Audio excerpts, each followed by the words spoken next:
Hello, ladies and gentlemen, and welcome back to Travis Told You. I am your host, Travis Snail, Travis B. Snail, Cody's the guy, whatever it may be.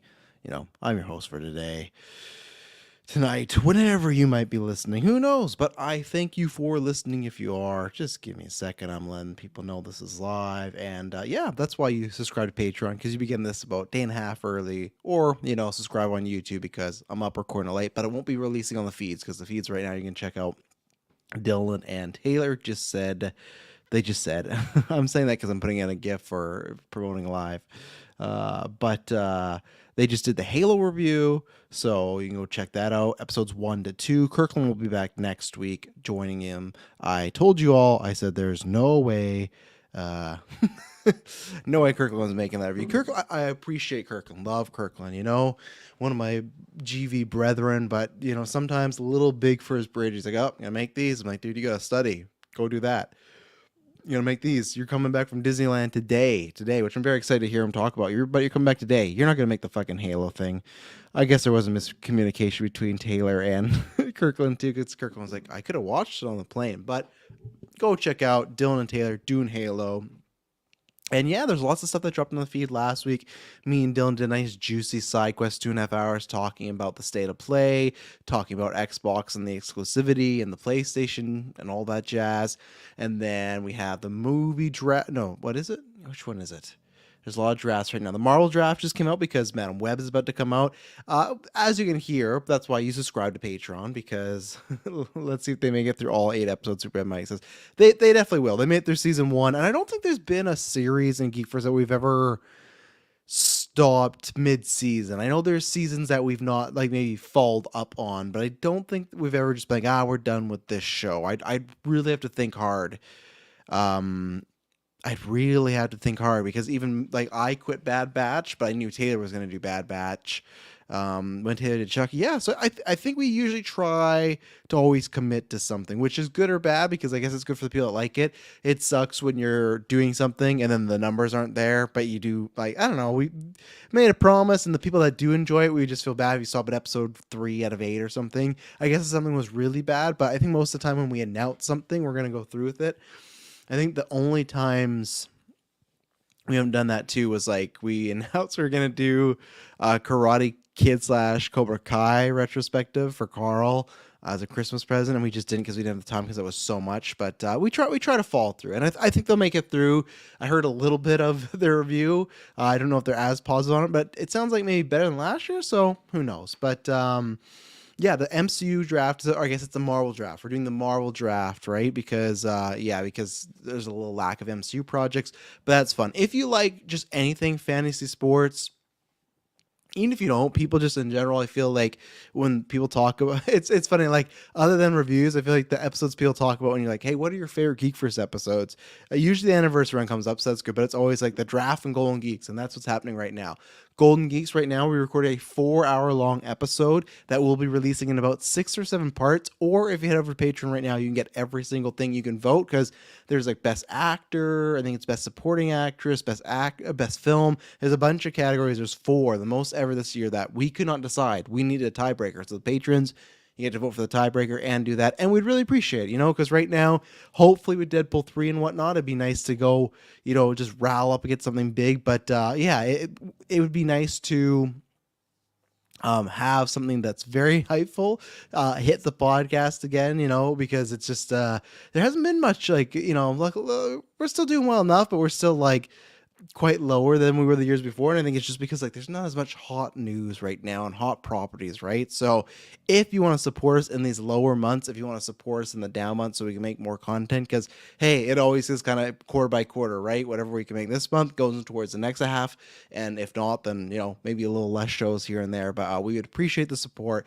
Get episodes ad-free, early, and exclusive. There's a bevy of all different, there's 4 tiers with a bunch of different varieties of many things I've talked about, but a much different variety of benefits and tiers. So After Nine's on there. So a lot of good stuff. So we would appreciate if you really like what we do, and you like that we put in so much content and all do 4-hour episodes and stuff like that, head over there and go, okay, I'd like to, throw a couple checkles. And we appreciate it, because we know everyone works hard for those. And if you can't, just rate, subscribe, definitely on podcast, YouTube, wherever you watch. So, but yeah, as Travis told you, I do a little solo show here. I think this will be. This might be the last one until March, which sounds funny because it's like the beginning of February, but just because I think in March I'll be doing 2 for sure, or yeah, 2 for sure, maybe 3. And I know, like I said, I think I said probably more around March time is maybe when I'd end up going monthly again, but I think, let's see. Yeah, we'll see, but there's a lot of retrospectives coming up. We got a day coming up where we're filming for our 3rd movie. So there you go, already on to number 3. I guess that's the big news too, is check out this Sunday on the YouTubes, on the Twitter, everything like that. We will be releasing Adrenochrome's 2nd trailer with the new date that I'm 100% on. I'll say 9.9 because you never know, but it's going to happen. It's going to be, that's when it's coming out. Very excited to get our first film out there for all of you. And like we said before, it's going to be a 4-day rental, and then it's going away for probably a year, maybe if not more, but it's going away at least for a year because we're going to do festivals, and some festivals don't want them online, stuff like that. So we're giving you a chance to rent it. You guys and gals who support us, we really appreciate it. So you get a chance, like, as a first look, and then it's going to get not thrown away, but sealed and stuff, right? But yeah, let's I don't think there's any other Super Bowl trailer cast. We're gonna be doing that. Just that's why you head over to Patreon, you get the schedule every week. So that's a good thing. Because we got, like, this week we have, I think there's a podcast dropping every day. It's tough, it's not tough as far as like listening, that's all good, but tough as far as just to keep up sometimes, so. But Trask told you. So we're going to be talking about just 3 things today, because I was wanting to do ones, but I don't want to put this off anymore. I like to try to put it out end of January, but it's going to be February. But I'm going to do my ultimate, I won't say final, but pretty final 2023 rankings. I know it's later, but there's a couple movies that I didn't get to see until later on, or they didn't come here, so I had to wait till VOD. So we'll be doing that. I'm going to talk about the Disney's Investors Day. They talked about some slates and whatnot, which is, there's some developments and some stuff that's interesting, and there's some stuff that's head scratching. We'll go there, and then we're going to be talking about some wrestling, which I'm going to talk about wrestling first because that's what I've been wanting to get off my chest past couple days. And I guess for the audio listeners, it probably won't be first because I know people listen to wrestling for like last and stuff most of the time. But yeah, what a wild day, right? And I meant and didn't mean to do a Trash Told You after what happened on Friday, because what happened, so I guess it's a week ago, right? I did that Trash Told You 2 weeks ago. That was after the Rumble. Overall good show, but like good results, right? So that's all that, not all that matters, but it's a big thing that matters, right?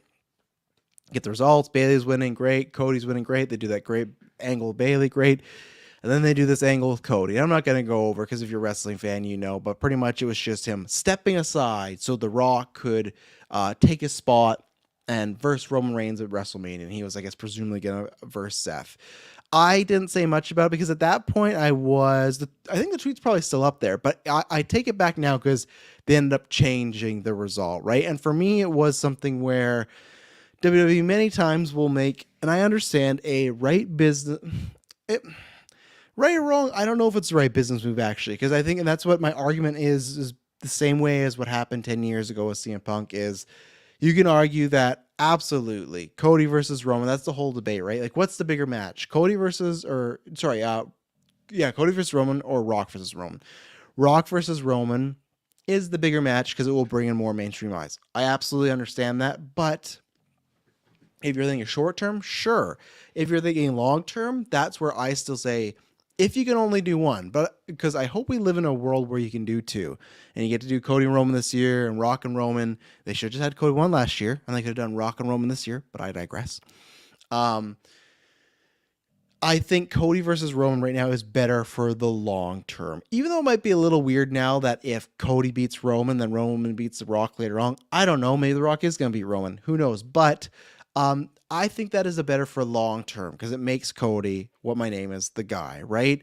In wrestling, it is defined by many things in generations, but it is primarily defined by who is the guy. Hopefully one day it'll be like who is the girl as well, right? But it went from, this if you're a wrestling fan, but still, it went from and there's ones that are the big ones, right? But it really went from Hogan and then to Bret and Shawn. They kind of shared it, but really, people don't unfortunately count Bret and Shawn because that was in the WCW era where things were lower. So really went from Hogan, if you're talking about your big dogs, right? not Roman Reigns, the big dog. It went from Hogan to Austin to Rock to Cena and to Reigns. And Reigns took a while to get there. I know Reigns, I think there's going to be revisionist history about, oh, well, he main evented these WrestleManias, da, da, da, da.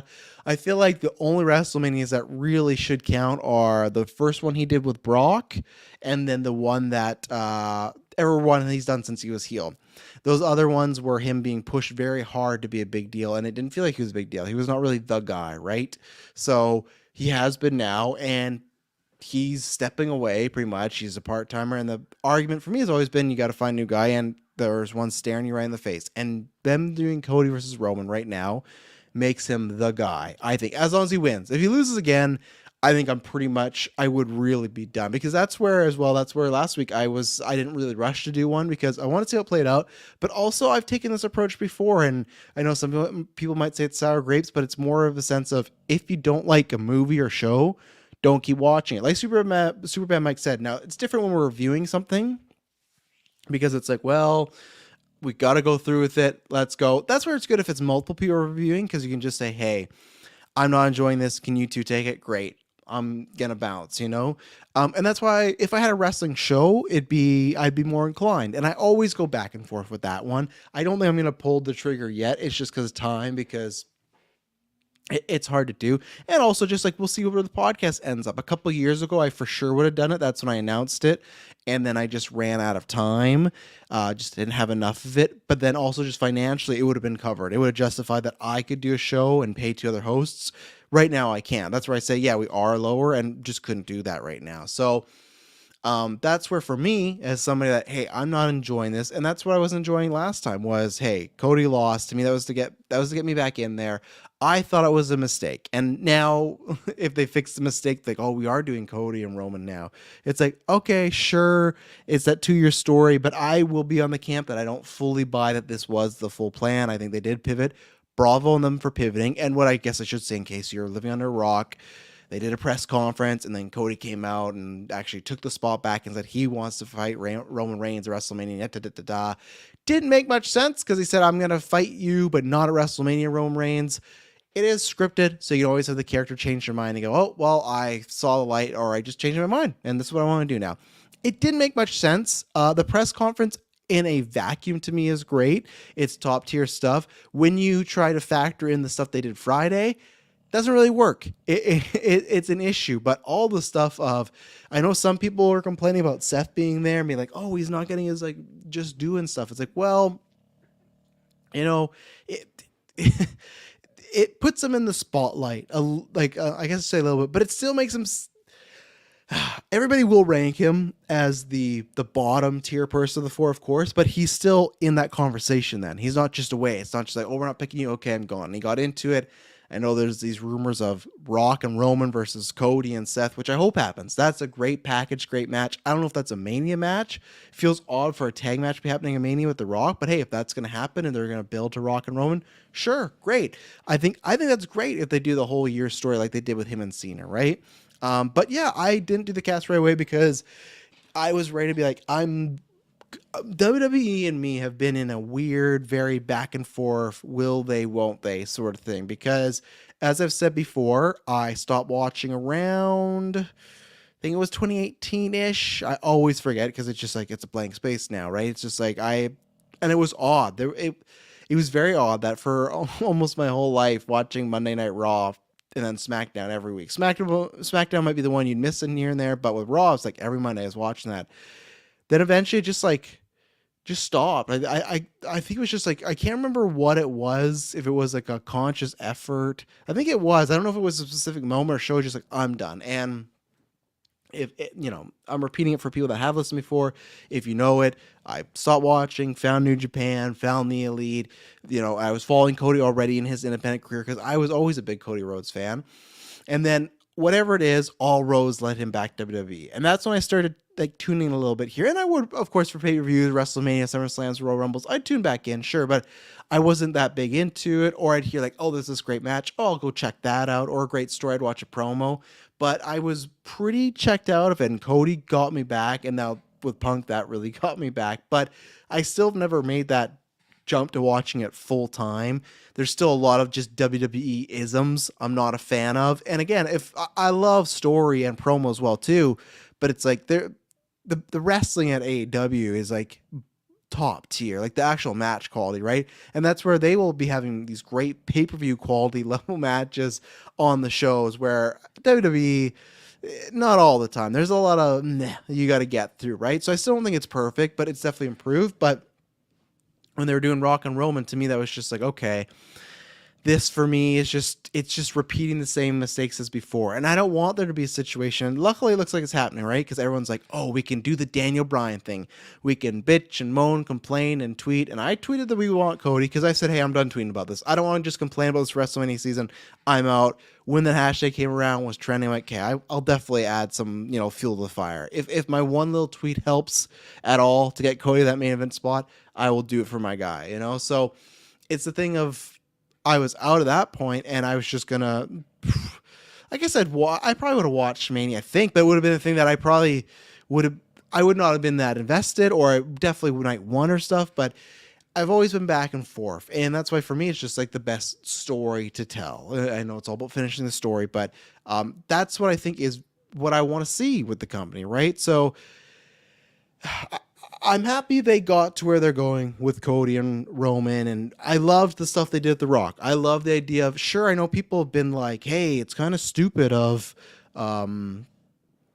it's stupid that, what is the case that, Roman said something bad about Cody's dad, and then Cody says something bad about Roman's grandpa, and Rock's like, fuck, you talk about my family. It's like, Roman was just there talking about your family, but like, that's the way it kind of, to me, it's just kind of like almost like a no one can beat up my brother but me scenario, right? And it's like, oh, you can say shit about Dusty because whatever, that's Dusty, it's fun, but you say shit about my grandfather. Like, to me, the character would be like, it doesn't make sense. If they're already planting seeds of talking about him being on the board and him trying to get this match, they're planting seeds as like a power hungry Rock, right? So that's where it kind of works. He is more heely, and that's where they're smart to do it. There's definitely Rock fans. There were people chanting Rocky. There's we want Cody, no we don't, or Cody sucks. There was, but most of the time it felt like a 70-30 split. They might have tried to be like, oh, what's split? It was definitely not 50-50. Cody definitely had the majority, and I was curious to see, are they going to boo Rock when he's there in person? Because it's a very different thing, because Rock is very charismatic. He's very good. So they booed with it. I think The Rock went with it very well, and I know people have been joking about like this is the best acting he's been in his career. Rock does have another level. That's why I want him to do that. I hope that A24 movie happens with the Safdie brother, because it's just like he has another gear. He just doesn't show it off much because I feel like people say, this is what you want to do. This is what they want to see you do. And I get it. That's where the money is, right? So I just think it was the right move to pivot. And I love that since Friday, it's been like, not fuck you, Roman Reigns, but it's like, I'm coming for you. It's you and me, WrestleMania. I'm going to kick your ass. And the second they're put the family together, it feels like a very mafia Goodfellas. Like, okay, now we're back together. And it's kind of like we got to get rid of this guy so we can square off and really decide this. And I like that. And I don't know. It's unpredictable. Like we said about the tag teams, it's like, do they do Rock and Cody, or Cody and Seth and Roman and Rock? Some people said night one at Mania. Some people said Chamber. Who knows? I think that's a very fun thing. And that's something that gets Seth into that upper echelon. Now, I think he's definitely the guy that eats the pin.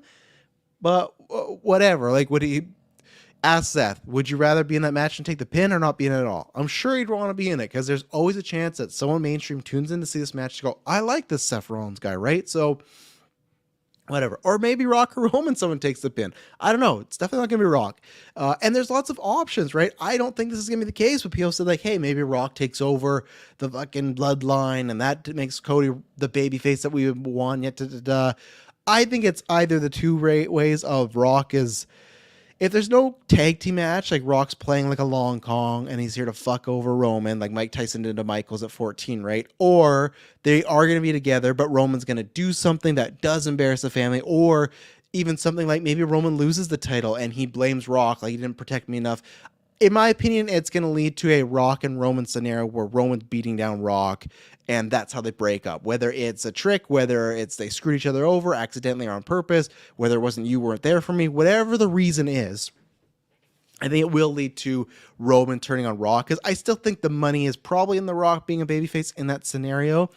If Roman, because I agree that Roman, they're going to turn face at some point, and that will be a money-making thing. There's a lot of stuff you could do, but I feel like you could maybe do that with Solo. And it's just also, Roman as a babyface is fun, but there's not much heat to it when he's not going to be around that much, right? I would have been fully fine if Roman was around all the time and they're like, hey, we don't need a new guy in Cody because we got the guy here in Roman. They're going to make him a face. I'm not saying the babyface has to be the head of the company. That's what Roman's been doing. But I just mean that if he turns him babyface, if they turn him babyface and he's part-time, it'll be cool, but it definitely won't have the same effect. Maybe he goes like mini full-time, but that's why I just feel like the scenario is something breaks between Rock and Roman. Roman gets that win as the heel down the line, and that's the fun thing. There's lots of different routes you can go with this story, right? And if Rock was talking about, hey, the long game, well, that would be a long game of a story of them getting together, them breaking up all the way to next year for the lay, head of the table, whatever it may be. That I think is good shit. That's stuff that, and yeah, it's stuff. I get why they'd want to do Rock and Roman as fast as you can. You never know. Rock's getting older, but at the same time, like, you could have done it many times before, and right now is the perfect time. You don't want to miss out the window. CM Punk made that joke before, right? Where were we all in 2013? And I've been here before, right? Let's answer these questions, and I'll get back to that in a second. But Frank says, I try to watch AW, I get lost. AW is odd, no heels, no baby faces. They definitely have heels or baby faces. Like, I know you might say in general there's a lot of mix, but there's definitely not no heels or like Orange Cassidy is just the fucking guy from oh god, what is that? What Hot American Summer. He's a good guy that's chill. He's nice to his friends and he wins the titles. Like, that's it. You know, MJF was clearly a piece of shit until he wasn't. Like, that's the thing where, of course, he says, like, he's doing the Eddie Guerrero thing, right? He says, like, I'm your scumbag. But when he's doing things, still cheating, things like that. But the same thing as Eddie is, like, he starts to associate with different people. He starts to befriend Adam Cole, God, what the hell am I forgetting? The Acclaimed. You might not know these people because if you don't watch AEW, but I'll disagree with that. Is there way more shades of gray in AEW? Absolutely. They have a different crowd. You have a crowd right now where there's a guy that invaded a man's home and threatened his child that's getting cheered. The crowd, I'm not trying to be like that guy and say, like, oh, it's so cool. The crowd for AEW is very similar to Attitude Era, where the bad guys are who we cheer and the good guys are who we boo. That's that type of mentality. I think sometimes it works, sometimes it doesn't, but I think for them it works because that's good for that company to kind of be the more the wrestler brand and just cheer for, like, what's the wrestler you want to win, right? So there's definitely like layers of gray, but like to say there's no heels or baby faces, like Edge has been there the whole time, and he's been a babyface. You know, he's been like he did some questionable things, like as a almost anti-hero, but he's still been a good guy, right? Christian, the past year, has been a guy that's been going around making fun of people's dead parents. Clearly a heel, so I can't agree with like the broad statement, but I get what the sentiment means. Derek M says, I think it's interesting Triple H started the presser by mentioning the tag match Hogan and Piper at WrestleMania 1. Yes, because you could just go, oh, well, that's just the main event of the first WrestleMania. Yeah, it is, but that makes sense. If you were to ask me, it's tough, right? Because if Rock's only wrestling once, if he says I'm coming back for once, then of course you do it at Mania, and there's no other way to not have that be the main event, especially if Rock's not. It'd be different if it was, let's say they were doing Roman Rock versus Seth and Cody, and then the next night was like Rock, Roman, Cody triple threat. I would say let someone else main event that night. It is going to be like a little shitty, in my opinion, that if they do the tag match, Cody and Roman are just going to like main event both nights. You know, like that does kind of suck for the talent. Like that's the idea behind having two nights. But at the same time, there's an argument, and I don't know where I am on the Oscar one, but I agree on this one. Where for me, it's tough because in WWE terms, the WrestleMania main event, right? I would say I can make an argument for Bianca versus Sasha as the greatest main event of all time with what it meant, how it was done, the match. I think it was pitch perfect, like 100 out of 10, whatever you want to say, right? I think if it's not one, it's in that top three. The problem is also in my method, to me, the main event is still what goes on Sunday because that's the last one. That to me is the match that if it was still one night, that would be the last night, or that'd be the last match. And to me, the main event is Cody versus Roman, but still it is kind of like a runner-up, like you're the second biggest story, you're the slot. So for that to happen, that sucks. But like you can't tell. Like The Rock's already going on night one. He's already not versus Roman. I don't think it's gonna be like, okay, Rock, you want to be the opener now? Like, I will take Rock in a tag match if that means not getting him and Roman this year. Again, and I'm somebody that really wants a match. There's tons of potential there. It was just the timing of it, right? All this stuff. Same thing. A lot of us wanted Batista back in 2014. It was just the timing of we didn't want him to take Daniel Bryan's spot, right? And that's where it's tough for me, where I stopped watching, or I was going to stop, and I did for until now. Because I've seen both ways. I've seen the crowd turn and then them go, yeah, let's get Daniel in that spot. Here we go. And then I've also seen, yeah, we know CM Punk's really hot and he's the best in the company, but we're going to do Cena Rock 2. Not even Cena Rock CM Punk. We're going to do Cena Rock 2. So that's where it's tough for me, and I felt bad because as Bubs, GV guy in the chair, he's into wrestling now. He's starting to get into it, and I feel like our Discord, probably me, but just a lot of people are just like doom and gloom, just because like if you've watched WWE, you've been here before where something really shitty happens and they don't change it. I told him this for years where that's why I quit, because it was just a string of years where it's just like the thing you go, man, I really hope that doesn't happen, would constantly happen again and again. And you stuck with it because there's people, because he even said that he's like, oh, but I really like a lot of these NXT people. So of course I'll keep watching. But that's where it's like, that's where I was, right? Where it's like, I grew up with El Generico and Kevin Steen, like all these people in ROH and in the Indies. And then to see them make the big leads, like, oh, awesome. And that's why there are people that, of course, like a Punk, a Cody, other people in AEW as well, where it's like, if they jump, I will follow them. That's why I still would watch, like, hey, when it was Seth versus Edge, I was not watching the product, but I love Edge and I love Seth. So, Tyler Black, like, okay, I'm going to tune in to watch this or the event. So that's where I get why you hang on, because you love the talent, but I've been through it so many times. So that's why for me, I thought for sure, I changed my stance an hour before just because of vibe I had.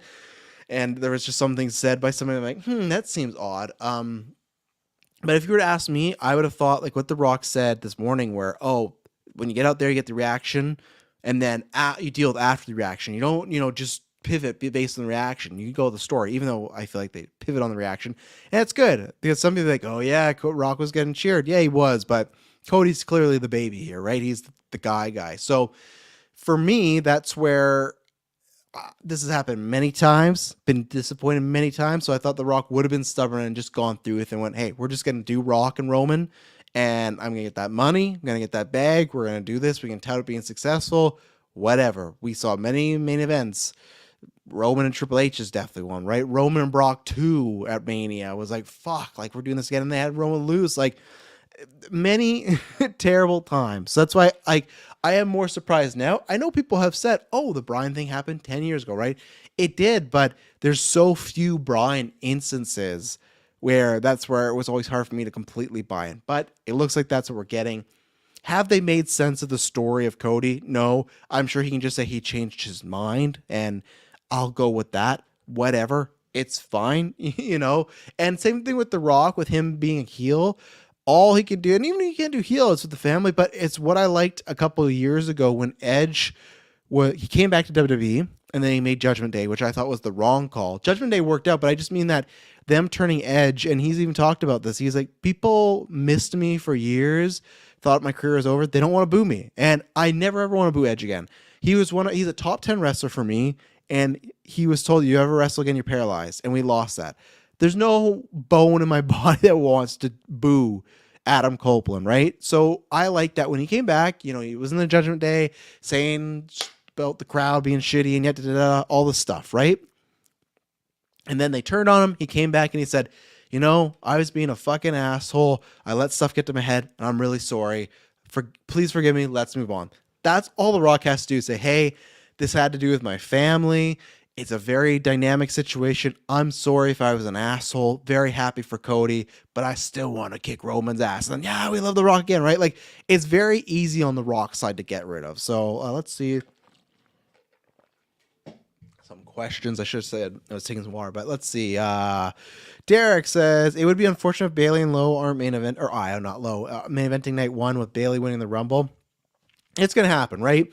That precedent was set 2006. Rey Mysterio won the Rumble, and they weren't last. Undertaker won the Rumble. He wasn't last. Cena won the Rumble. He wasn't last.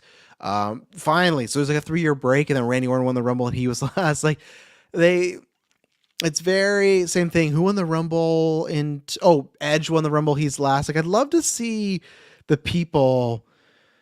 God, I should bring that. Let me bring that up. Let's do Royal Rumble winner. I'm gonna answer your guys' other questions, but I just want to see Royal Rumble winners since the brand split. How many have main event WrestleMania? Because I completely agree that for me it should be Bayley and Io.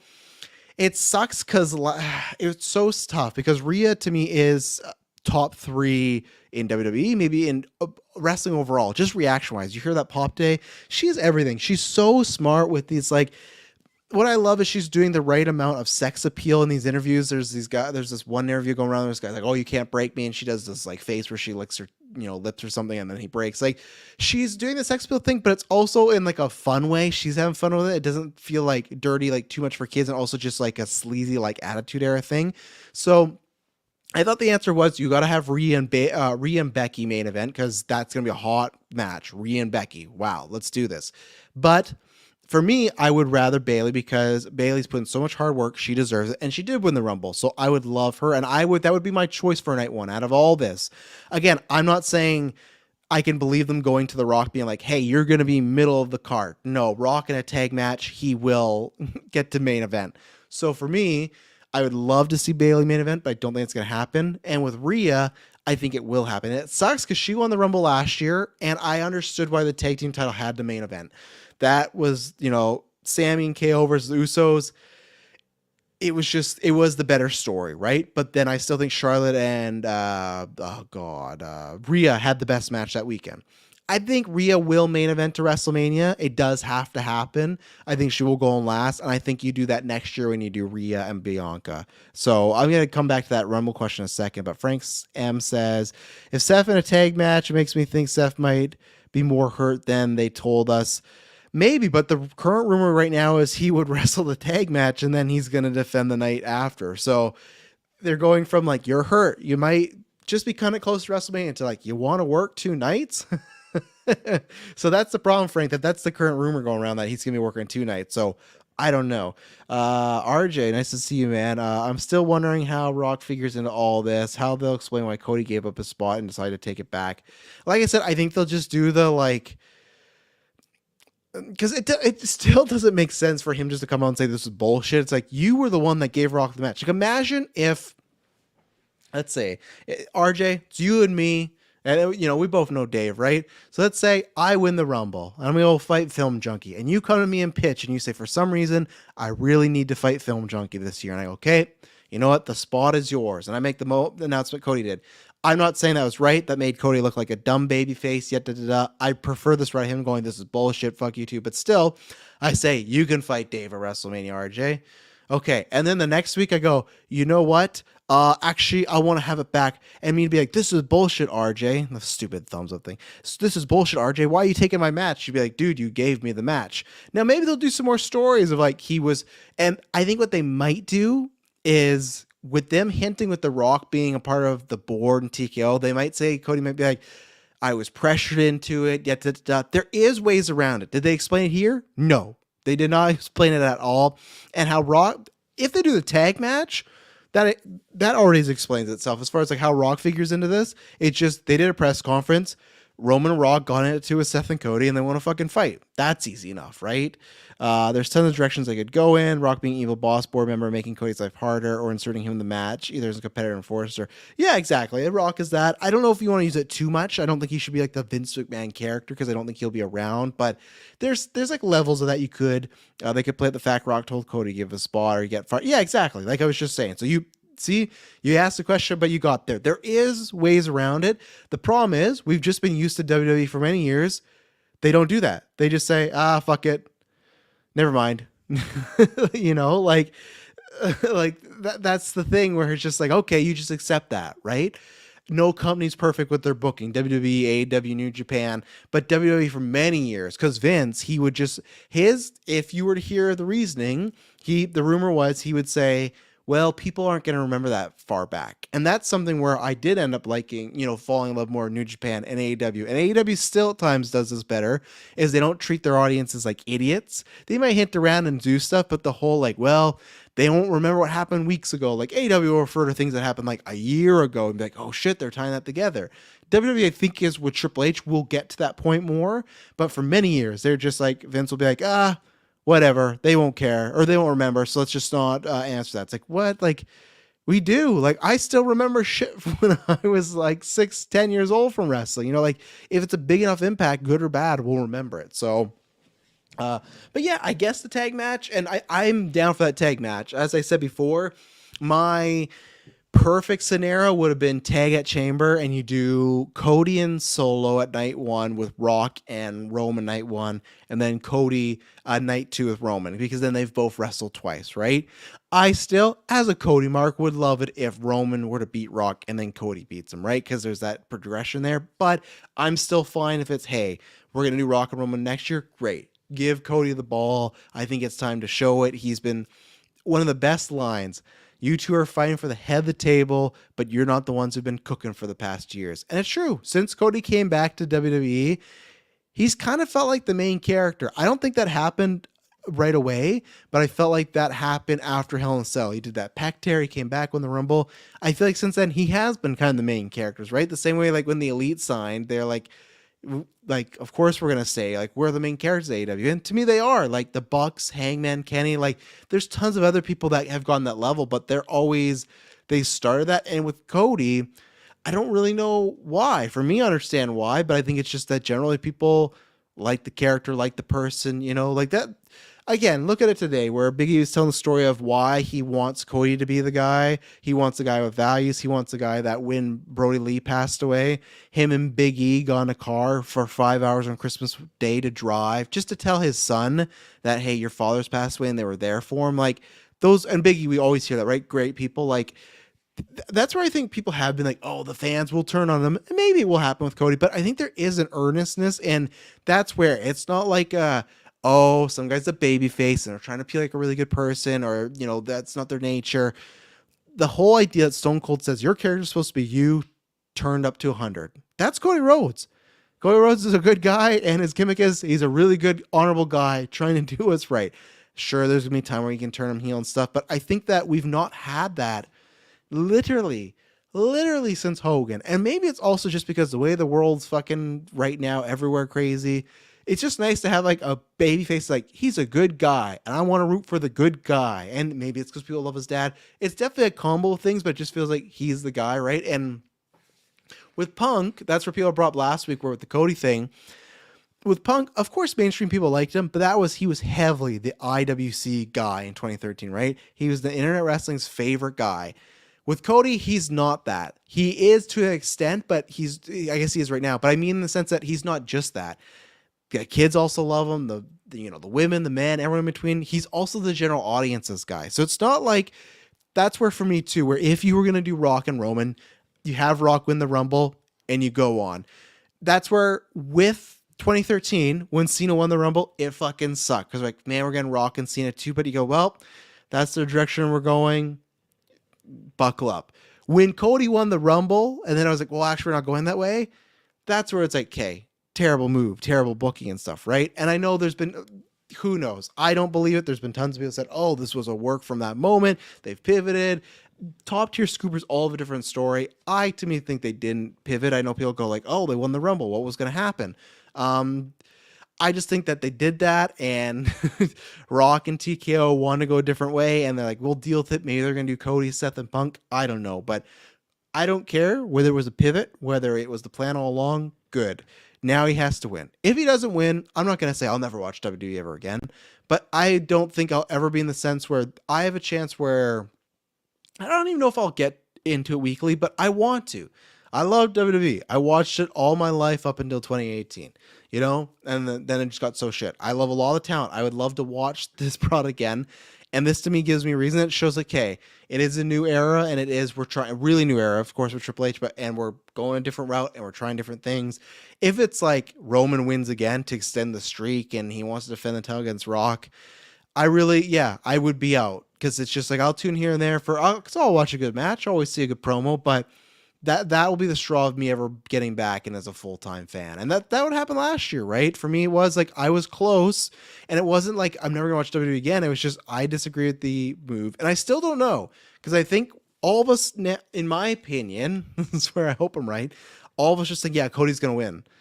So I don't know if the pop's going to be as big as before. As I talked about last year, I told you, I was in the crowd for HBK 1 and 2. I was in the crowd for Rock Cena 1 and 2. And both time the sequels, the crowd was not there as much as the first one because we all knew the result of said match, right? And I feel like this one we all know, but it's tough because it's like we all know, so maybe the reaction will be less. But if it were to go the other way, it'd be a disaster, right? So RJ says, Cody is closely we've had a Cena level guy in years. I agree, because Roman, it took a very different route to get there, right? Like he's almost in a different category when you talk about the guys. And not because he's a heel, just like that rise was something else. It took so long and it took a group and a whole bigger story. So I don't think he's like in the same category as a Hogan, Rock, Austin, Cena, you know? It's almost like he's built his own category. Maybe that is just top heels, right? But I don't know. It's a different case with him. AW says, or Frank says, AW fans turn on Cody, but that's because AW fans are too inside baseball. Yes and no. I think with that, they just did a lot of the Codyverse stuff, and I think it was whoever idea it was. I don't know if it was Cody's or Tony Khan's. They shot themselves in the foot by doing the storyline that Cody couldn't challenge for the title. Because if you go that first year of AEW, go back to when he was versus Wardlow in the cage. He does that moonsault. He cuts that promo after. He was the top babyface wrestling, not AW in wrestling.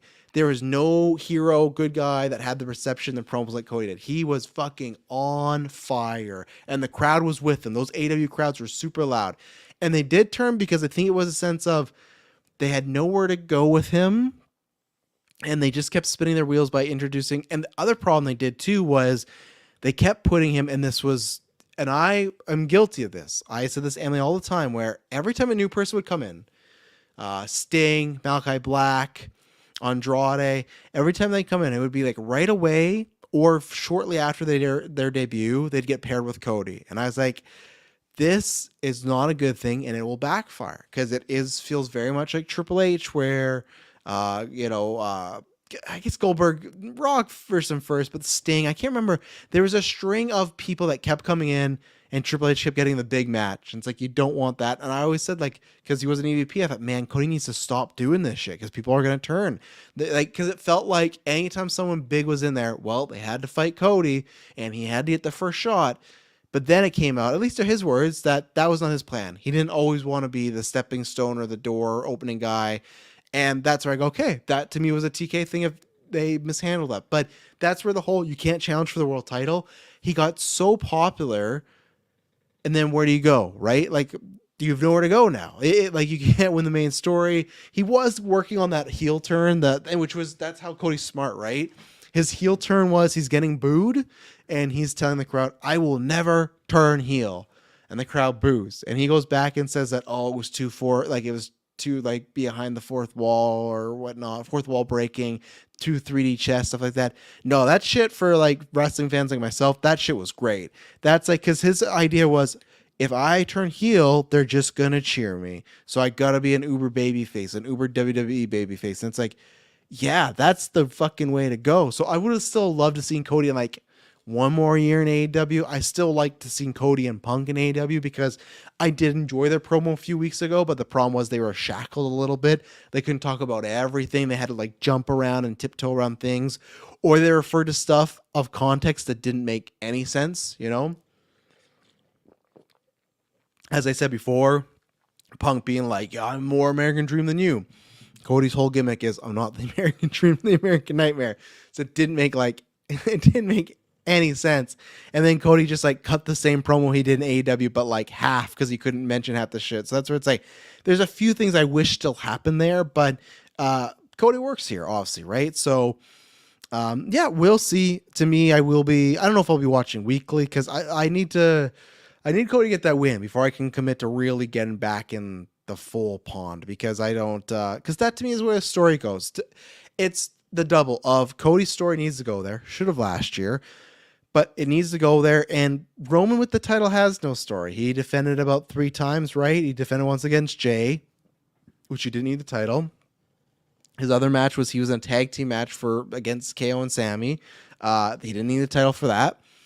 And then obviously versed LA Knight and then did the Fatal 4-Way, right? But you could do other things there. In Saudi Arabia, he can verse someone else.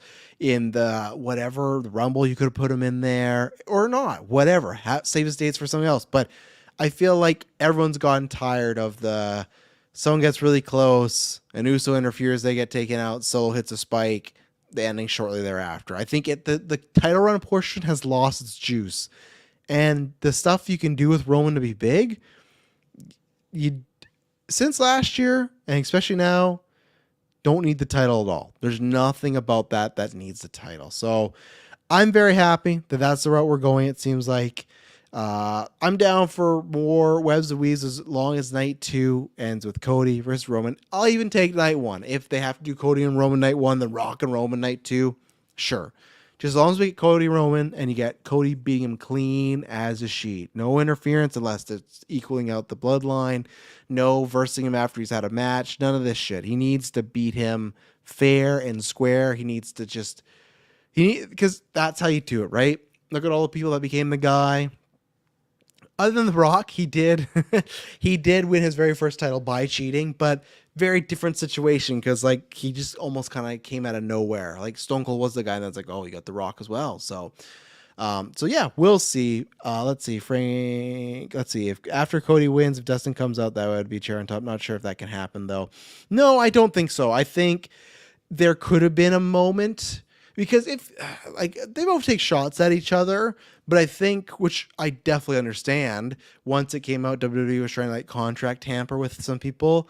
That was a time where I know people use the memes of Tony saying, oh, I'm not going to take this shit anymore, but like that is a fucking shady thing to do, to contract tamper with people and try to like, whether it's offer them higher money or try to get them out of their contract. So I think before that, there could have been a time where there could have been a call and say, hey, this is a big moment, could we, do an exchange, do something. But I think with that contract tampering, fair enough. I would understand why Tony's going to be like, nah, fuck you, I'm not going to help you out. But you never know. It'd be great. But at the same time, it's like, it's still more Cody's story, right? I know people want him there because the family and everything, and that'd be great. But it's still Cody's story. It's not Dustin's. It's not even Dusty's. It's Cody's story. So that's why I'm still fine with him doing this solely, right? So no pun intended on the solo factor. So we will see. Let's take an ad break and then we'll talk about some Disney stuff. If you have any more wrestling questions, you can shoot them over. I'll still answer because I know the chat's always a bit delayed. But we'll talk about the Disney Investors Day and what they revealed and if it's going to save them. I don't know if save is the right word, but we'll be right back. So yesterday, Disney had their quarterly earnings call. They revealed a bunch of stuff. After price raises, their subscription rate went down. I think that's just a common theme now as far as like, hey, I was somebody that I definitely thought Netflix would be gone by now, but I thought Disney would be the top one. They weren't. I do think that some like a lot has to do with that people got it, and those shows with Star Wars and Marvel, a lot of them aren't the greatest quality, so people went, why should I subscribe this? Or I'll subscribe and watch a bunch in the future. I don't need to be paying monthly for this. I always have it because I like the shows, do the podcast, got the kids, so I'm there for life. But I get why people don't, right? And I think that's where, unless you have a mega hit show, which is really hard in the streaming era, people are going to bounce and leave it. So that's where they went down. And I think as we're talking about, because the first story, right? Moana 2 is coming out this November. The word going around from all the scoopers is that was going to be the series that was going to be on Disney Plus, and they shifted and went that way. And I think that's a good idea. War Machine, fake movie, but if they are trying and they think they can do it, them doing a series versus a movie, you do the movie route now, streaming has shown that. I'm not saying it loses money. Of course, they make money off it, but it all comes down to the projects and doing those Avenger budget level shows. that's clearly not getting the subscription rate. I still think like it's still money in their pocket. Of course, they lose subs, but it's still money in their pocket. They have to do little for it. All you got to do is support the content, right? And that's where if you're doing those big shows, they're not really paying off. And it'd be different if they did Secret Invasion. What is it, like $5 million more than Avengers, something like that? And they're like, hey, it would cost a lot, but look at all the subscription rates. Look at all the watch time for Secret Invasion. Really paid off. It's not, right? So that's why I talked about this a couple weeks on Travis Told You, talked about this. I talked about this a bunch. The whole idea of, hey, they might do more street level hero stuff like Netflix. That's why Netflix did it, because that's cheaper. The stuff you got to spend the biggest budget on is minuscule compared to She-Hulk or Moon Knight, right? So that's where I think the route you go. I think the idea, like almost like what they did with Echo, the Spotlight, where you don't have to watch their MCU stuff, that's a good idea. Of course, you can go and tie some things together, but I think that's the best route. But I just don't think they're going to... They need another WandaVision, but they almost need like a WandaVision that's multi-season, something that's going to keep with people. Same thing as far as like, it's tough, right? Because I talked about this with Katie, because she's a big Percy Jackson fan. And I still don't know. Like, as Bubs, you're talking in the Discord a couple weeks ago, like, oh yeah, I know a couple people watch her life.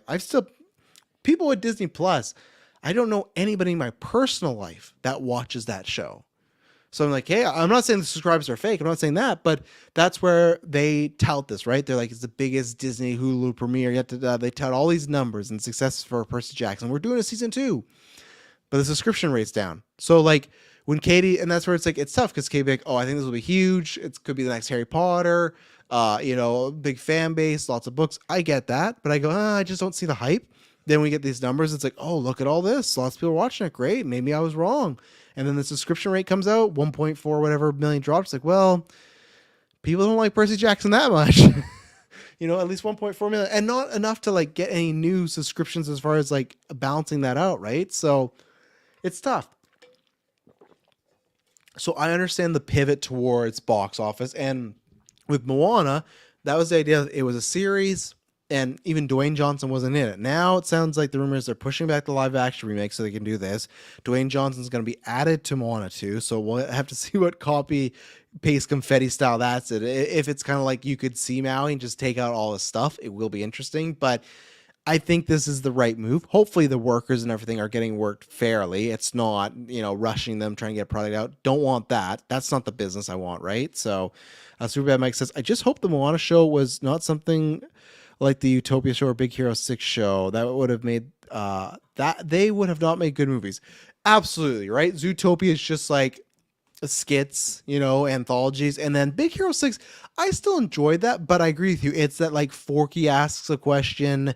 Even Doug Days was like that. Doug Days, though, for me, it's just more charming because that to me is like that's what I want. Zootopia, I wanted more. Big Hero 6, I wanted more. If it's like, hey, Doug Days is see an adventure that Carl and Doug are going through. That's a perfect show for that. And even then they gave it like an ending where he goes on the last, like a new date with a lady. Like it still almost had like a thematrical ending. Thematrical, I think. I don't, enough. God. Is that a word? Is it not? People tell me in the chat. But either way, it felt like it had a cohesive story ending to it. So I don't think it's gonna be that, but we don't know, right? If it is just a bunch of segments put together, absolutely not. That will not do good. But at the same time, though, it's better than nothing, right? And I think what they've shown is from these big productions, we're losing money. So is it better to put out this stuff on Disney Plus and maybe get some people to tune in or maybe a couple subscribers, but you could lose money on it, or the theatrical run, and even if it makes half of what Moana made, you still made money, and then it's going to go on Disney Plus anyways, right? Because unfortunately, audiences got trained to think it was like a month after. It's not anymore, but that's what people have been trained. So they're like, oh, I'll wait. So I think you go with the sure bet money right now, and I think Moana will do well, and that's kind of the overall question, right? And I have seen a lot of worry, because even Mike's question, it all depends what it is, but I do want to play at least history teacher for a second. Of course, a lot of those Disney thematic ending, not thematrical. I don't know what the fuck thematrical is. That sounds like some math I would have failed. Super bad, Mike. Thank you. A thematic ending. There's tons of bad straight to DVD Disney sequels, right? But people forget that Toy Story 2 was conceived as that. And it's the same thing. And it wasn't until they saw it. I don't know if it was the finished product, but they saw it near the end or middle. At some point, they just saw it when we can't release this on that. Now that's a different reason, right? Because that was them seeing it for quality. This is in an era where Disney needs to make money. Hopefully it is that. Or still it's like, hey, this is good enough. Like, let's turn this into a movie. That's what I hope. So it can happen. We can be in the experience. We can be in a comeback story. So I don't know. I can't hold my breath until we get more details of what exactly it was supposed to be, because like if it's like Mike said, a anthology like show, then absolutely not. That to me does not work as Moana 2. You might get some money out of it, sure, but as a movie it doesn't work. But that's what they did today. So I'm just gonna rapid fire, and this will be an overall thing, right? Because my whole topic here is: are these IPs going to make a comeback? Now, not are they going to make a comeback? They're here. I mean, in the sense that Disney's clearly they're still hurting, right? They still have successes, but they had lots last year with Wish and Captain Marvel and Ant-Man Quantumania, Indiana Jones Death of Destiny. Like, they had multiple movies that disappointed or bombed. Not good. We are way far out of the 2019. We have $7 billion movies. We're fucking rolling in it. We're past that, right? I don't think we can ever get there, but I think they're at least trying to get to, hey, in the top 10. Because let's even pull it up. Top 10 box office 2023, because I know the top 3 aren't Disney. So let's see here. Good for Wonka, a movie that I completely wrote off. Like I said, I thought people were not into it. And that's where, hey, Travis can tell you wrong shit sometimes. Is this? I think this is it. Oh, I don't know. Come on. Why do people not just have this out here? This number. Let's see. Worldwide box office 2023. Here we go. So. Okay, so top 10: Barbie, Super Mario, Oppenheimer, Guardians of the Galaxy Volume 3, Fast X, Spider-Man Across Spider-Verse, Wonka, Little Mermaid, and Dead Reckoning Part 1. Now, they still, and Elemental. So they have 3, and then Ant-Man was 4, would be their 4th. I guess it wouldn't have been. It's at 11, so it's close there, right? So they have 3. That's still respectable, right? But you look at the numbers, it's also because it's lower, right? Elemental, 496. Little Mermaid, 569. Now, there is an argument that is just the norm now. And it could be, right? It could be that those are your hits, and the odd ones get to the post 700, maybe even a billion. But those are the odd ones, right?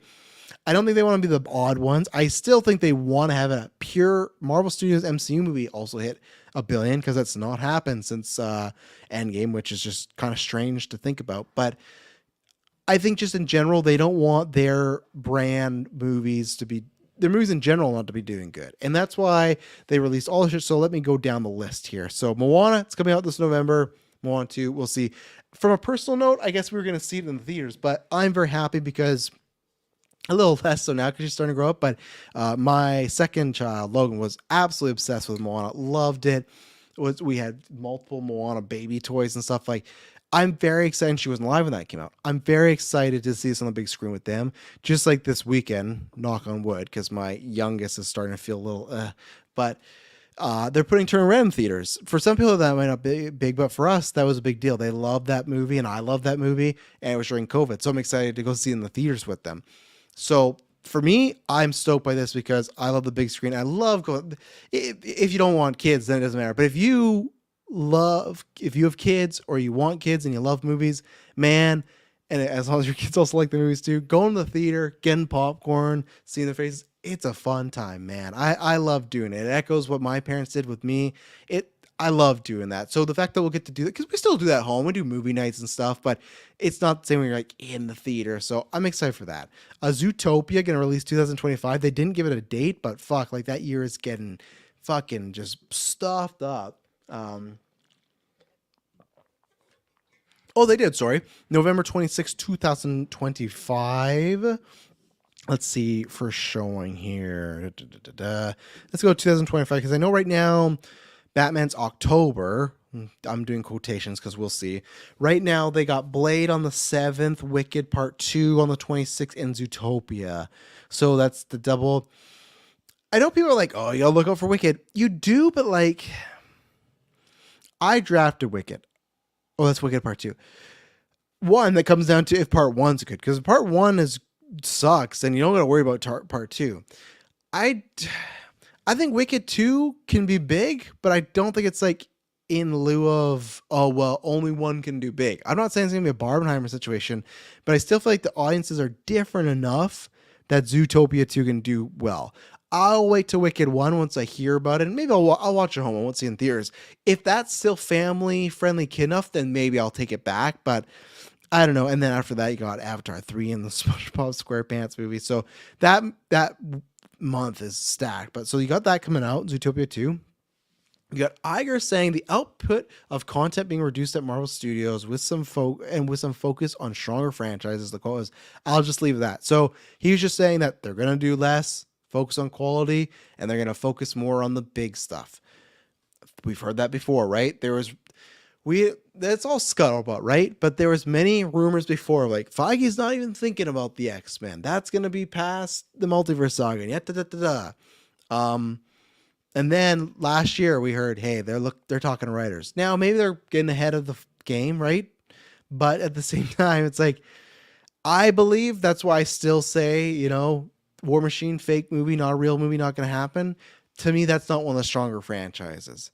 To me, some of those other projects, like even Wonder Man or Vision Quest, I love Vision, and I want to see Vision Quest, and especially we get like plays of the Tom King Vision, but there's certain things where you go look at and go, okay, if we're doing the strong franchises, is this one of them? And there's a few of them coming up that I think definitely not, and I think this is them saying that's going to happen.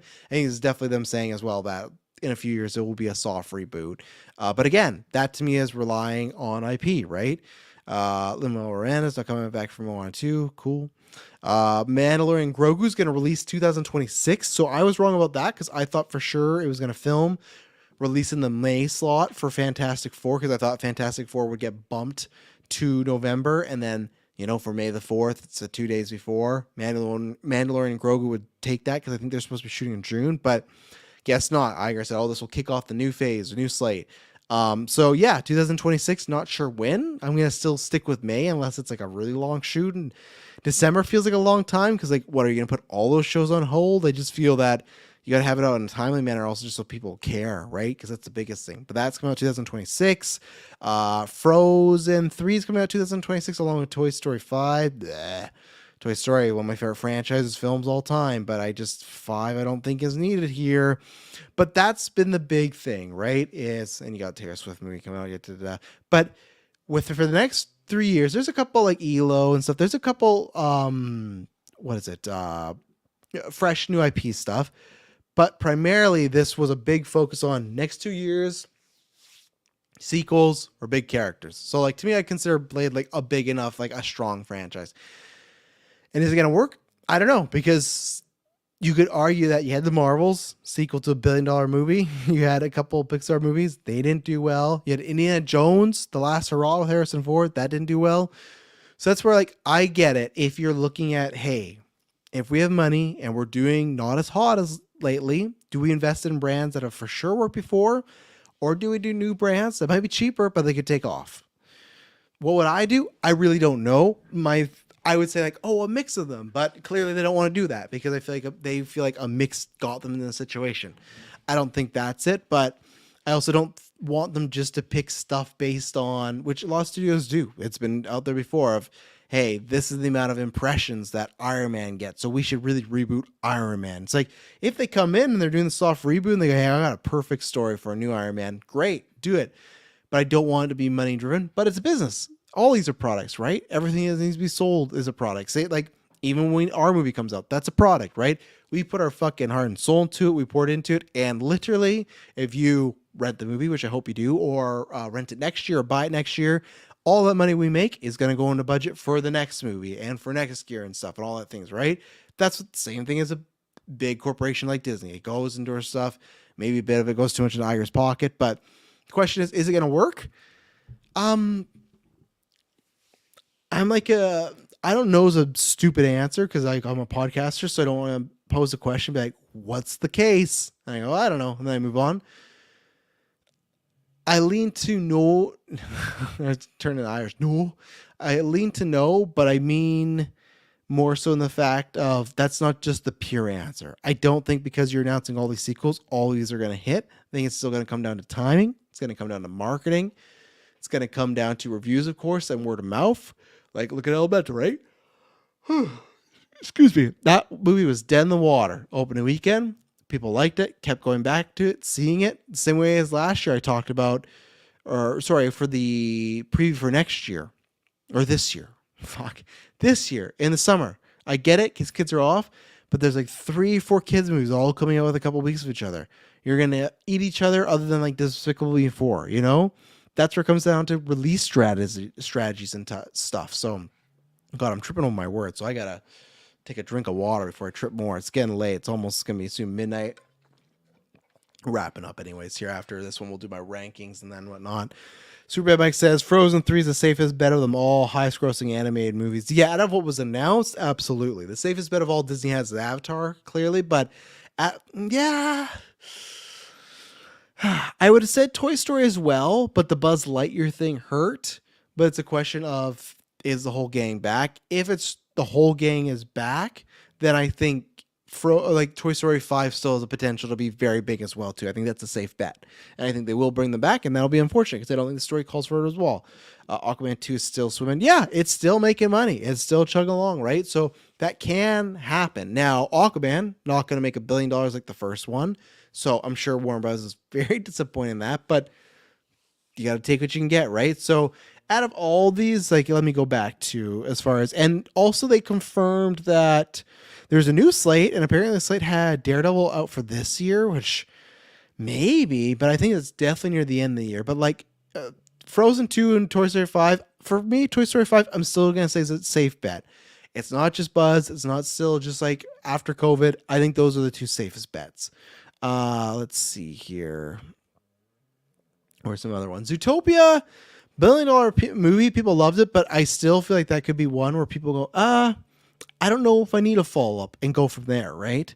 Where some of these other slates. Inside Out 2. Let's see what Inside Out. I know that's this year, not next year, but still just curious. Inside Out. Let's just go. Let's see what the box office is of that. People do love that movie and Emotions, but that also might be 858. Oh, they were pulling the numbers there.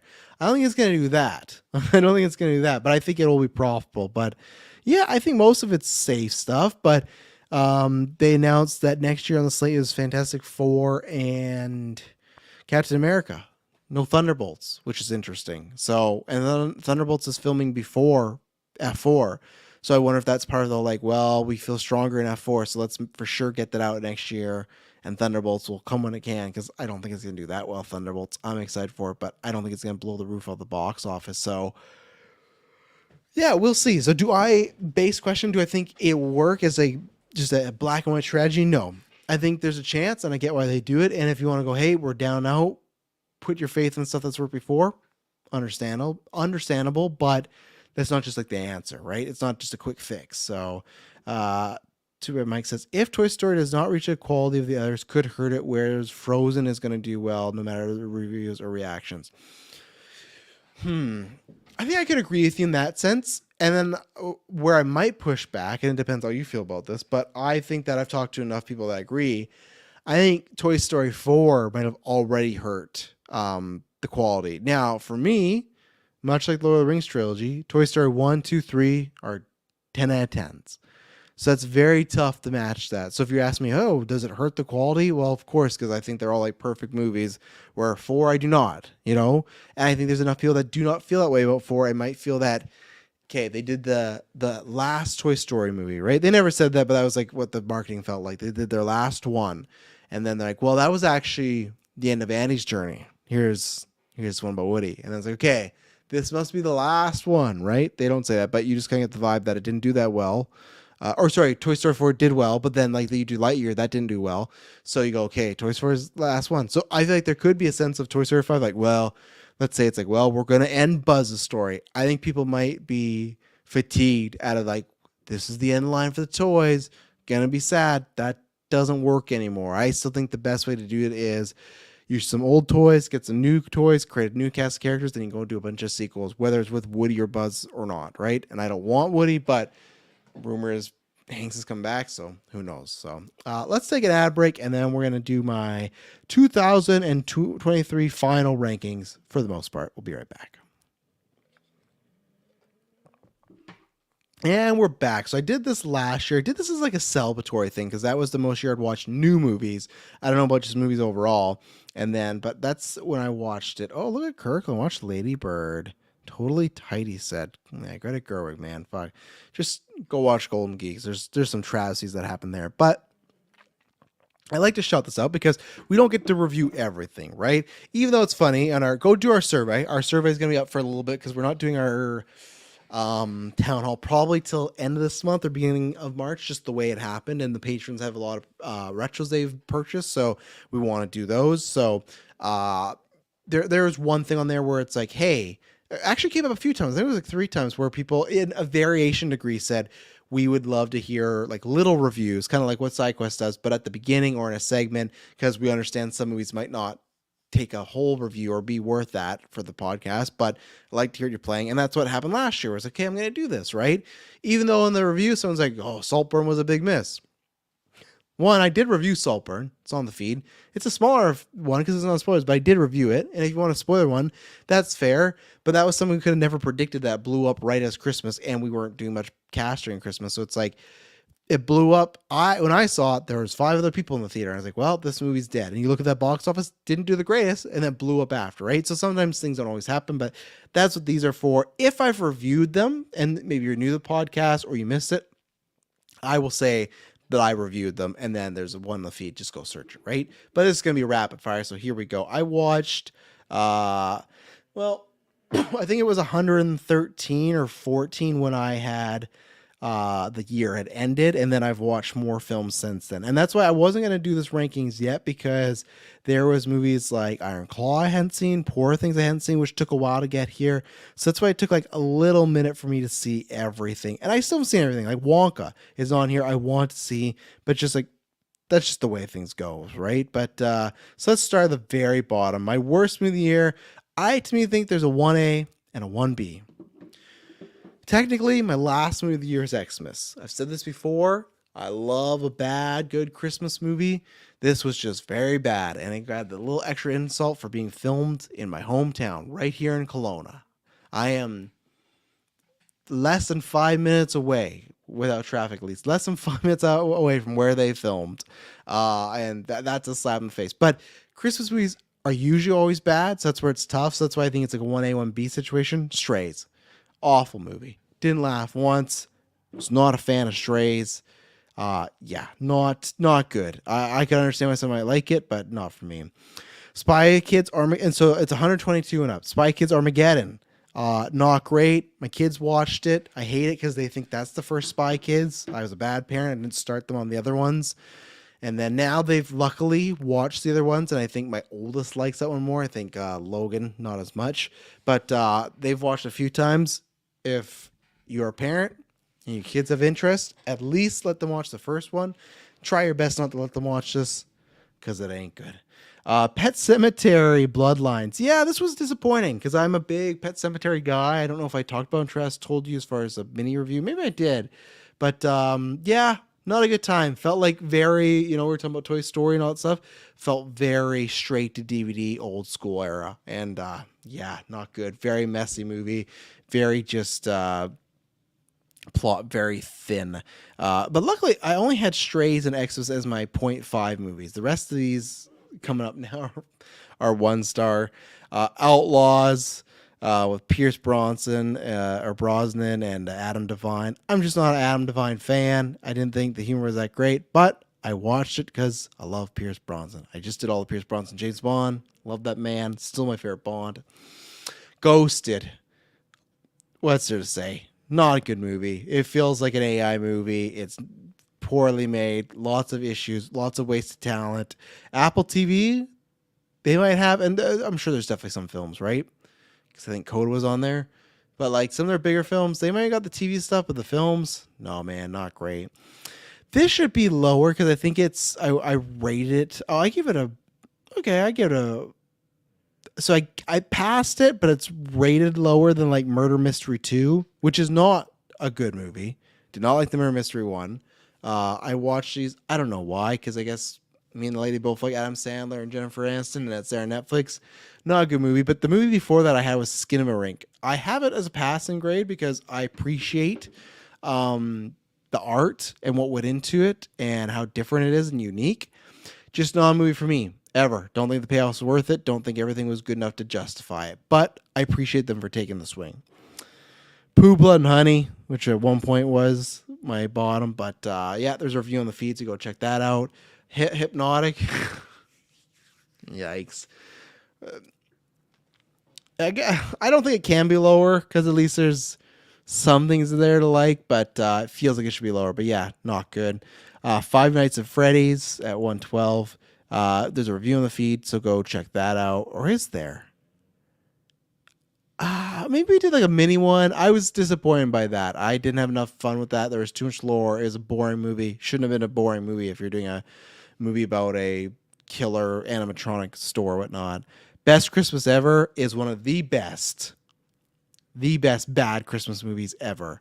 We talked about it in the newscast once. There's this great segment of Heather Graham in the attic. I won't spoil it. My God, it is phenomenal. Only in the So Bad, So Good. So keep that in mind. Vacation Friends 2. We watched the first one and John Cena's in it, so I watched it. Not good. It's a Wonderful Knife. This one really disappointed me. I was really excited by the trailer, and it just missed the mark in a lot of ways. I've not watched all these Legion of Superheroes. Was not a fan of that. That's one of those DC animated movies. Just yeah, and what they did with Supergirl in it, not a fan. The Mummies, weird movie. It's about mummies that come back, and this time, I think the kids liked it enough, but they never asked to watch it again, and that's where I was too. Where it's like I think it was like a rainy day or sick day where we watched it, and I was like, that's fine. Definitely one that just like to me to like pad the numbers, right? Trolls, Trolls band together. I don't have much to say other than like wiser. If you're in Letterbox, do yourself a favor. Pull up Trolls Band Together. It has like it's a 3.2 and it has like average like it looks like 3.5, 3 and 2.5 are like the highest ratings. But then like 5 out of 5 is like really high. I didn't know there was that many Trolls fans who just come over like spam. It's not like when you see a movie like when I Gone Girl, watched that this week, fantastic movie. And it's like the 5, 4.54, they're all like varying or very close, and then there's like continues to dip. It's just like 4.5 is so little, and then 5 is like shot up. Never noticed that. He was fine. Instinct got back together for it, so cool. They should do a whole tour. Red, white, royal, and blue. That's like that.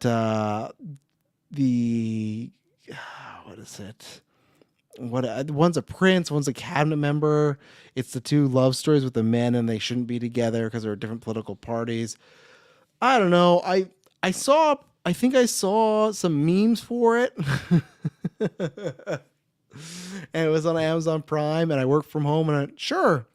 And I liked it enough, but I think I passed it, right? No, I didn't too. So maybe I didn't. Time is I think I do remember not laughing enough for what should be a rom-com, and just a sense of like hollowness there. But when I look back at it, I felt like I liked it, or not liked it, but just like, oh yeah, it was fine. It definitely was like, and I guess I failed because maybe it just wasn't good enough.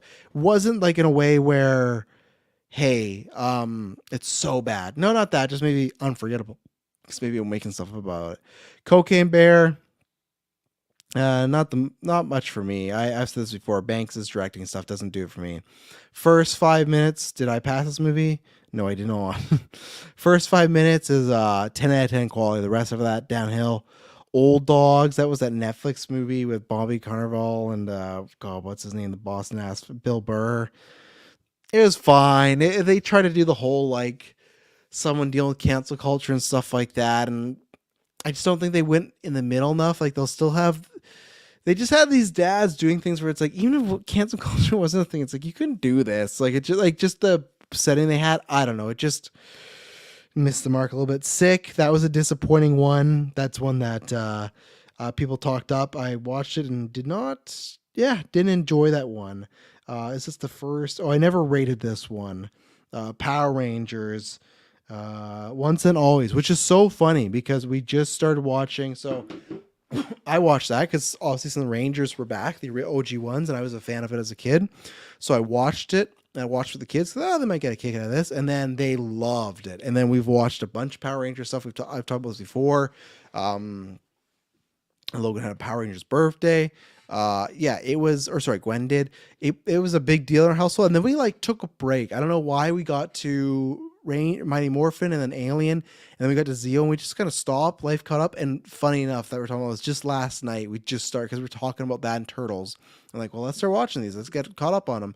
So we just put in Zeo, which I'm not the biggest fan of, but yeah. So it's funny. It seems longer, but last year started the Power Rangers craze in my household, and yeah, they love the Power Rangers. All three of them too. It's odd that it can do that to those generations. But Ant-Man and the Wasp: Quantumania, there's a review for that. You can go hear that. Disappointing. The Monkey King, liked it, but I thought it was a little like lackluster. Some aspects thought could have been great, but yeah. Peter Pan and Wendy, honestly, I don't remember much of this other than just being disappointed with Jude Law's performance. Justice League War World? Oh. That should be lower. I'm editing this right now. It was not good. It was a bad movie, War World. Let's see here. Where is War World? I'm putting you down. I would put that down. So right now I got it ranked at, I had it at 97. I'm going to put that just a notch above the Supergirl one. Legions of Superheroes, whatever. So there you go. Let's go back up here. God, where are we? Die Hard with Kevin Hart. It's on Amazon. I passed and enjoy it because John Travolta's in it and he's chewing the scenery. So that works for me. I had a good time with it. And then, spoilers, John Travolta's only in it for the first half, and then the movie goes downhill. Insidious Red Door. Yeah, that was disappointing. Devil on the Trial. That is the documentary about the Conjuring 3 movie, like the real life story.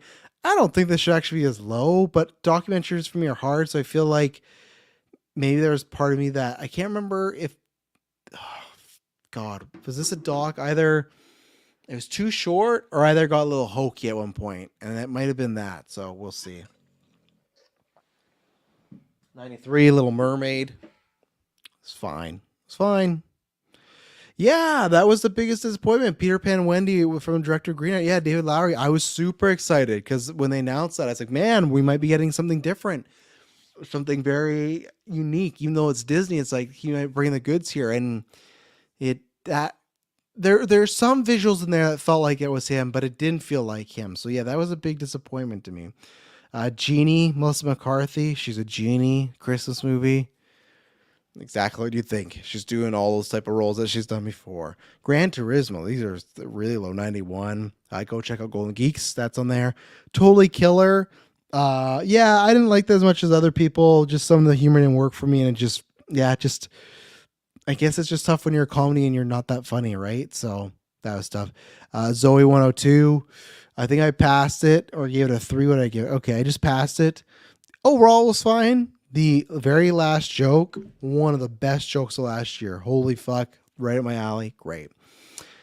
88, Extraction 2. It was fine. The first one was fine. This was fine. 87, Megan. Liked it. Didn't love it as much as everybody else. You got Fast and Furious X. Pretty low, but you know. Ruby Grillman, the Kraken or whatever.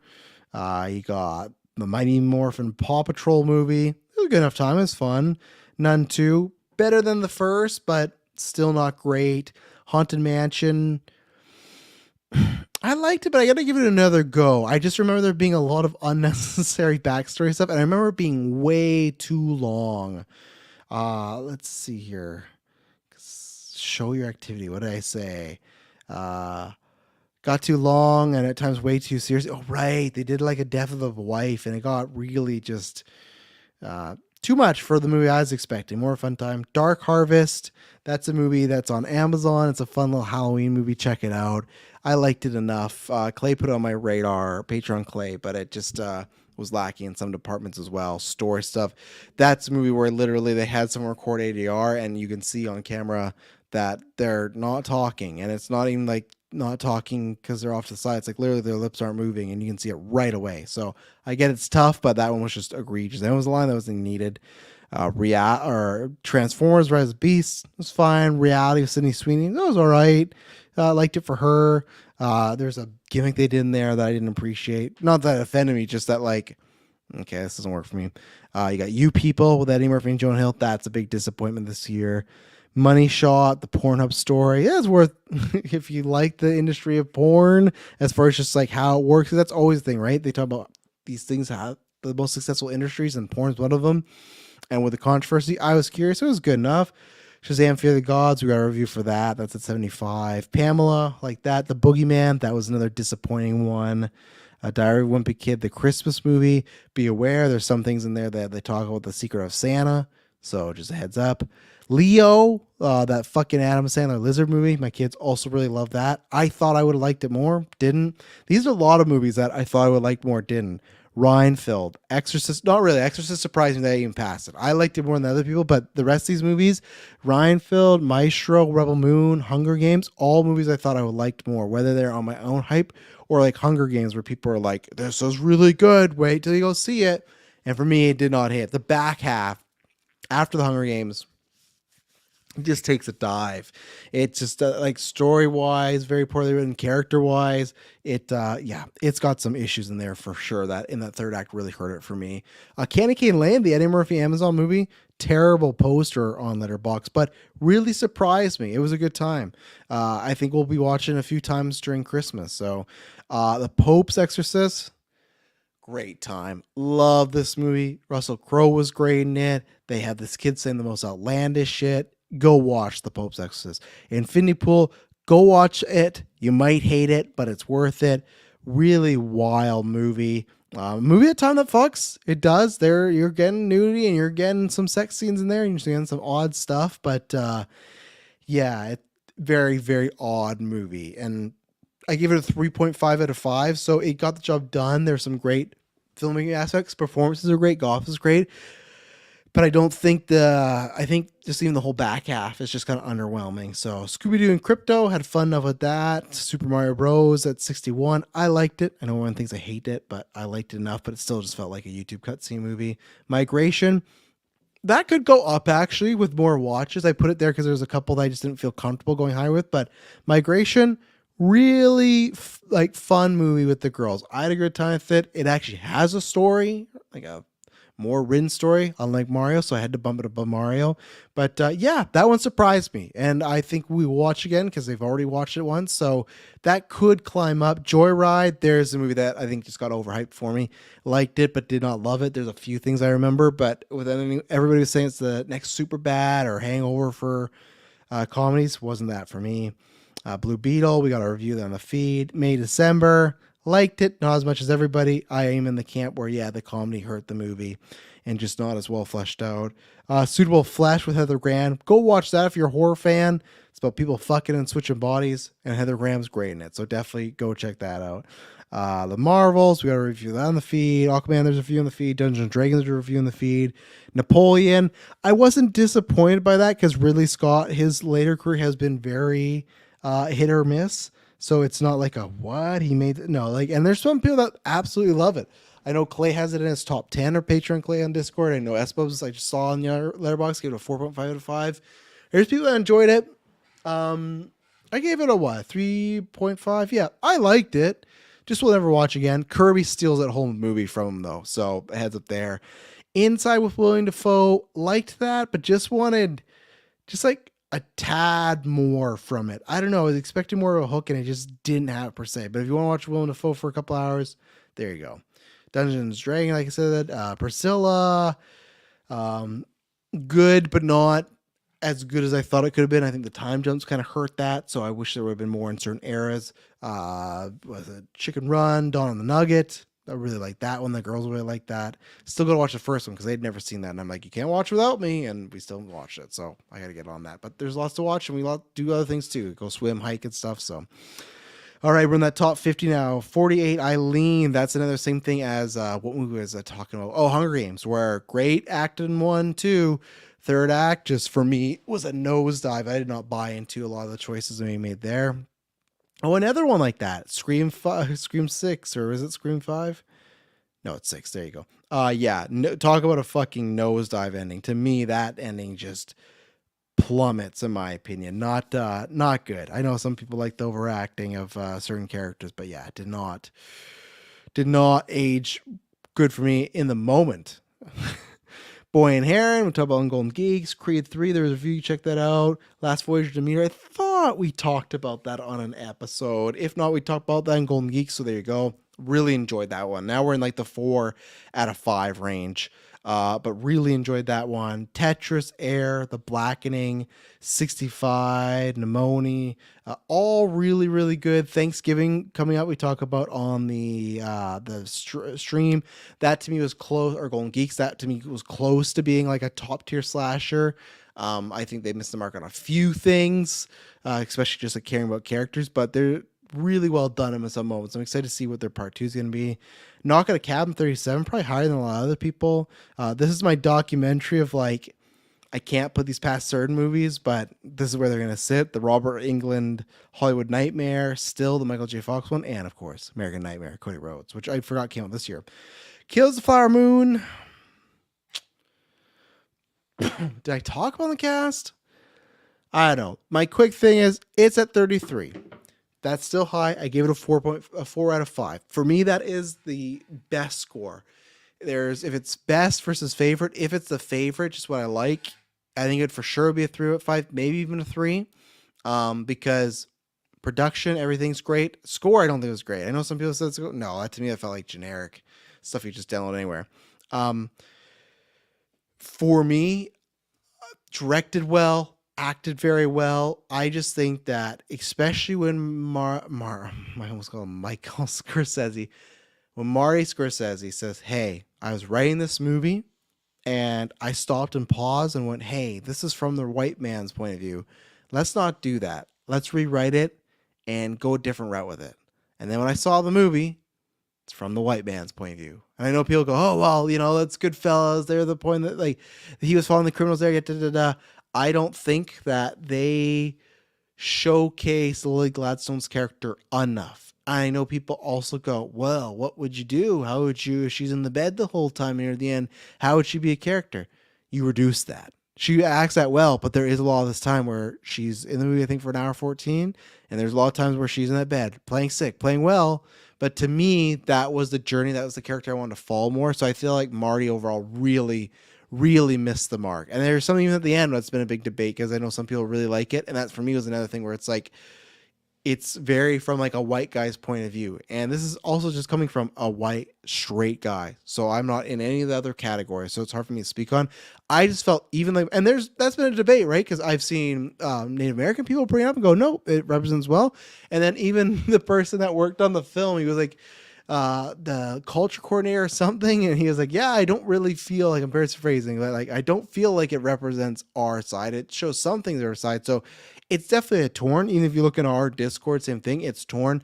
I'm on the side where Gladstone should have been the main character. I think Leo is miscast. You flip him and Plemons, and I think she is more of the main focus, because to me it just felt like I was watching a bunch of shitty white guys for a bit. And that's fine to a degree, but when you go and say, hey, that's from the perspective of the white guys, just because you made them more bad doesn't mean it's not from their perspective. So I think Marty just missed the mark a few times with this one, but the filmmaking prowess and just certain shots, scenes, movements, directing as far as action going or acting going, it's still top tier, and it's Martin Scorsese. So, and I'm not like, it's not the same way as me with Spielberg, where I'm like, man, because I loved Irishman, actually. I think I gave that a 4.5 out of 5 last year. That's when I watched, and the first hour I was like, I don't know. And I finished it, and then I did the review, and then right after I watched it again. I'm in the mood to watch it again now. And to me, that made more sense, because that was about, yes, it's criminal. It's him doing other things that they've done before, but it was in the guise of, what is a retiree person dealing with immortality in life and breaking friendships off with friends they've known for decades? How does that affect you? What do you do? And to me, that played, because Marty's talked about his immortality and directing. That movie played into some stuff that felt like it was real for Marty. And I'm not saying Marty doesn't care about what happened to Native Americans. No, not that. Just I don't think it's in his soul as much as far as being able to write that material where Irishman, between the crime stuff and getting older, was. So, but still 4 out of 5. That's where we are right now. Elemental, Mary Batman. Elemental, I liked a lot. I did not like the water character. Annoyed the fuck out of me. But I do need to watch again, see if it goes higher or lower. It's not one of my all-time favorites, but I enjoyed it. Merry Little Batman, that's going to be a yearly watch. If you missed it this year, go watch it. I guess you got to wait till next year. But I'd say watch it now. Christmas Batman movie about him and his son. But man, you can tell it's written by people that love Batman. It's very Lego movie-esque. There's constant jokes about everything Batman. It's worth it. Even if you don't like the style, you can go, oh, it's a Christmas movie. Even if you don't like kids, or not, well, I guess you don't like kids. Maybe if you don't have them, but if you don't have kids, go watch Merry Little Batman. Definitely worth it. The Killer, that one I also got rated at 4. I had some issues. I thought I was hoping to really love it. I didn't end up loving it, but I really, really enjoyed it. That was one where I watched it, and then the next day I watched it again. So it has that feeling, it has a vibe. So that's one that could climb up over the years. Even 4 out of 5 is good, but that could climb up over the years. So I need to wait on it. So there's some aspects that didn't get me to further that I would pick apart, but I think I did a mini review. Yeah, I did a mini review of that. No hard feelings. Really good comedy. Some little different twists and turns. I like the way it ends. Lawrence is a fucking home run slugger here. So there you go. No One Will Save You. Think we talk about Cat. Yeah, all these movies now I'm gonna go through pretty much because we talked about them all. If we didn't, then I'll stop. But so now I'm at 28 going up. No One Will Save You, Talk to Me, The Flash, Mission Impossible Dead Reckoning, Teenage Mutant Ninja Turtle, Past Lives, which I loved. That one I loved the concept. I need to watch it again because I gave it, what was it, a 4 out of 5? I can't remember why I didn't go with the full Monty. There was something, because, and even when did I give me some, let me see if I put some cons in there, because I think there's a couple Oscar movies that I still have to watch that I will rank. But I think I will rewatch Past Lives again, because that's one where it's like Joyride, where people hyped it to high heaven. Let's see. Some fantastic performances, great script, but I just felt a tad underbaked. I think a little more time could have gotten much higher for me if done right. So I guess that's where also I got to get back to, because I watched that when it came out. But if it was anything, yeah, there's just maybe a little bit more time. It's one of those movies that sometimes where it ends, you go, no, there's still 15, 20 minutes left here that you could do. Think even just certain things at the ending where I go, oh, really? It's already over? I felt like there's some stuff unpeeled here. But overall, it's still satisfying. I need to watch it again with the Oscar stuff. This is one I could end up liking more. So we'll see when I return back to it. The Creator, Beau Was Afraid, Leave the World Behind, which I liked a lot more, I think, than other people. But great acting, great, very realistic vibes. So yeah, The Pale Blue Eye, I count it because it came out in theaters in January or in December the year before, but we didn't get it till January, so whatever. They Cloned Tyrone in my top 20. Really enjoyed that. Love the vibe, love the visuals. The cast had great chemistry, laugh out loud moments, shocks and surprises. Yeah, definitely really good. Ooh, Cobweb, that's another one. Now we're in the 4.5s out of 5s. Cobweb, that might be a yearly watch for me. I really enjoyed that. That covered or captured that Halloween vibe of just the tone. The season, loved that third act. Great actors in there with Anthony Starr and oh god, I always forget her name. She's becoming that the person Lizzie Kaplan. Yeah, it is really good. I've seen some people not enjoying even the third act, but the third act for me really delivers. To me, it reminded me a lot. I've seen people say, oh, it could be like an anthology. It could. This felt like an anthology that was stretched out, but that worked for me. Maybe it could have been an anthology and be a little bit better, but overall, 4.5 out of 5 didn't have that many big cons. And to me, the third act is very similar to Trick or Treats and Sam and Brian Cox's story, and I think it was done very well. They delivered on the ending there. Pickens, how's it going, sir? I hope you are doing well. Okay. 16, Indiana Jones. You go check out our review. Fair Play at 15. Love a good sexual thriller. I love, I've talked about this many times. Very sexual person. That's why I'm with the person I am as well too. She is well too because I needed that when I get locked down. And to me, if you can make a good one based on thriller, there's not enough sexual thrillers out there. I'm there. I'm game, and I think this one does it very well. Love the dynamics. Why this is probably higher than some others, like even in Indiana Jones, there's scenes in here where I go, oh, I will remember that forever. Good or bad. Not mean bad quality wise, but just like things that happen to our character. There's one scene in particular that, man, just makes you feel so awkward as fuck. And then what's her name there? Phoebe de Navarre or whatever. She's on my map now. She was fantastic in this. So yeah, great movie. I'll be watching that again in the future. Iron Claw, really good. I talked about the Travis told you recently. Was not I was prepared and it still got me somehow. Number 13, Guardians of the Galaxy. Number 12, Evil Dead Rise. Godzilla -1 at 11. And if you want, you can just go search Travis down Letterboxd and find all this and follow me there. Number 10. So yeah, -1 just got pushed out for me. I just saw the other day. Number 10, Spider-Man Across the Spider-Verse. Number 9, the movie that pushed out Godzilla, Dream Scenario.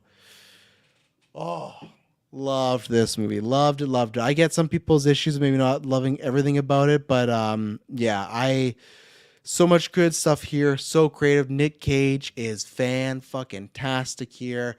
Comedic, but also like heartbreakingly sad. Has an ending. One of those very everything all at once endings where it makes you appreciate life. Not saying it's a happy ending, but it makes you appreciate life. And yeah, that happens all the time in movies, but when done well and it hits well, you go, man, that's what movies are for, because they make you, they remind you, okay, yeah, everything. Appreciate what you have because you never know what's going to happen.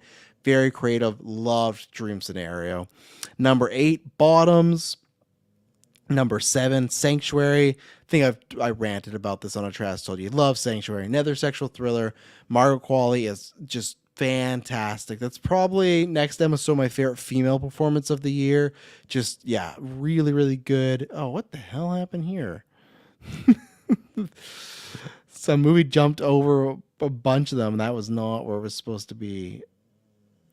Let's see there. Yeah, there we go. So Sanctuary was actually 6. The Holdovers was 7. Some reason I had Holdovers in my top 3, but Holdovers is going to be one of my favorite Christmas movies of all time.